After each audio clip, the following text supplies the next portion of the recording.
Globally, gastronomy tourism is recognized as a catalyst for economic development and community empowerment, as well as a pillar for poverty alleviation. It is characterized by job creation, income generation, and fostering strategic partnerships along the value chain, thereby building a robust economic ecosystem in our societies. In celebrating the significance of gastronomy with the realm of tourism, it is imperative that our approach remain both sustainable and inclusive.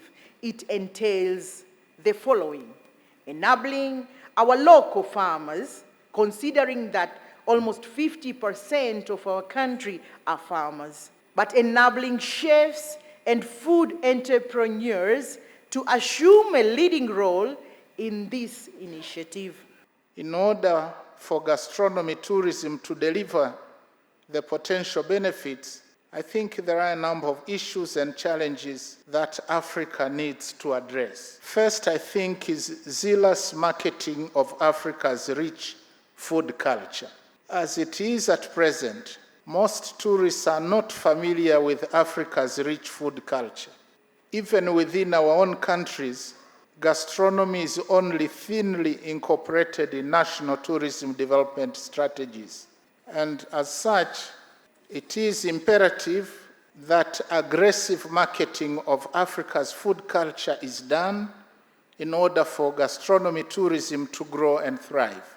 I call upon gastronomic tourism stakeholders to invest more on writing African cuisine cookbooks and recipe collections.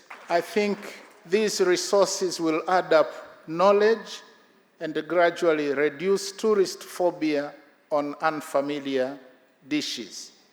Second, promotion of gastronomic tourism in Africa also needs to take into account environmental sustainability in view of concerns that it exerts pressure on local ecosystems. Third, I think promotion of gastronomic tourism in Africa also require creation of dedicated areas and gastronomic routes where local products and unique foods are prepared for tourists to enjoy. However, in such gastronomic routes and centers, quality of local foods and products will have to be maintained. And doing so requires close collaboration between traditional chefs, local producers, tour operators, and other tourism stakeholders to ensure that services offered to tourists are sustainable.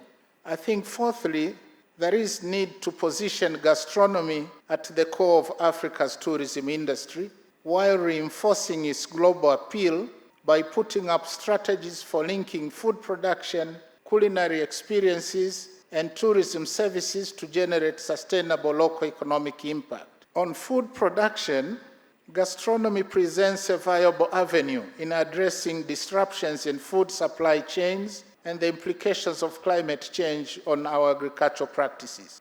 And in this case, gastronomy has a potential to contribute to food security through enhanced food production so as to meet requirements for varieties of food items required. And in a bid to ensure sustainable gastronomy, the Tanzania government has decided to enhance collaboration with local agricultural producers to implement climate-smart methodologies and invest in digital platforms that facilitate connections between tourists and markets, as well as authentic food producers.